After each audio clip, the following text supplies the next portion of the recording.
accessing Lesotho, South Africa is basically the way you get there. Most people would do a trip to South Africa, either just to Kruger or Cape Town, or maybe they want to do a self-drive around the country. Adding Lesotho and or Swaziland is an obvious choice. Even if you're not going to do, say, the hiking or the pony trekking, for example, maybe you just want to go into Lesotho, you can drive around, take in the scenery, maybe do some shorter day trips and that. And then the same for accessing Swaziland. If you're doing, say, a shorter trip, we've got some tours that go, say, from Johannesburg to Durban. They'll incorporate Swaziland into their trip. So I think that's where you'd access those two countries.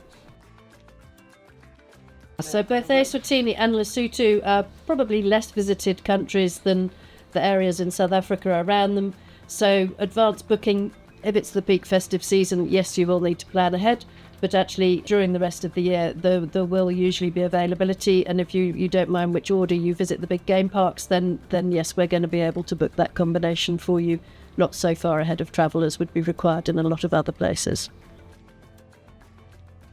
Out of the two countries, Eswatini and Lesotho, I would say that Eswatini has got the bigger risk of malaria, so it's always good to have your malaria prophylaxis when you go there. Lesotho doesn't have too much of a crisis when it comes to malaria. And people like to combine Eswatini with Kruger or even Mozambique. It's actually a nice country to have a midway stop between Kruger National Park before you go into Mozambique. It's a nice stop. So my top tip in Eswatini is, if you drive yourself, expect quite a lot of roadblocks. It's almost out of every single town that you enter and exit, there will be some kind of police stop. It's all for safety and to see if your vehicles are good, but don't panic. They're actually quite friendly. There's a lot of friendly people in Eswatini.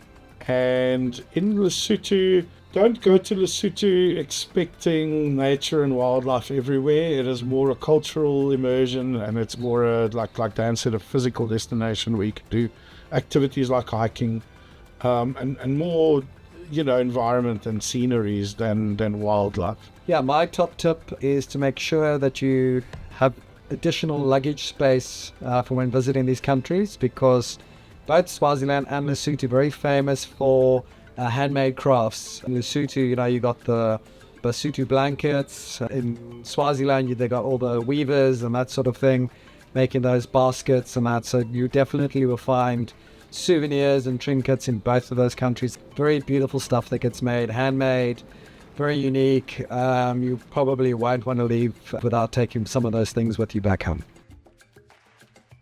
Make sure if you need a visa, some countries still do need a visa for Eswatini, but not necessarily for South Africa. So it's always a tip to have a look at those visa requirements. If you are allowed into South Africa, it doesn't mean you would be allowed into Eswatini. So have a look at your visa requirements before. So like and subscribe. Also feel free to join a 6-part email course that will answer everything you need to know about going on safari in the link below. And check out our website. We have many tours of all various durations and styles for each country in Eastern Southern Africa.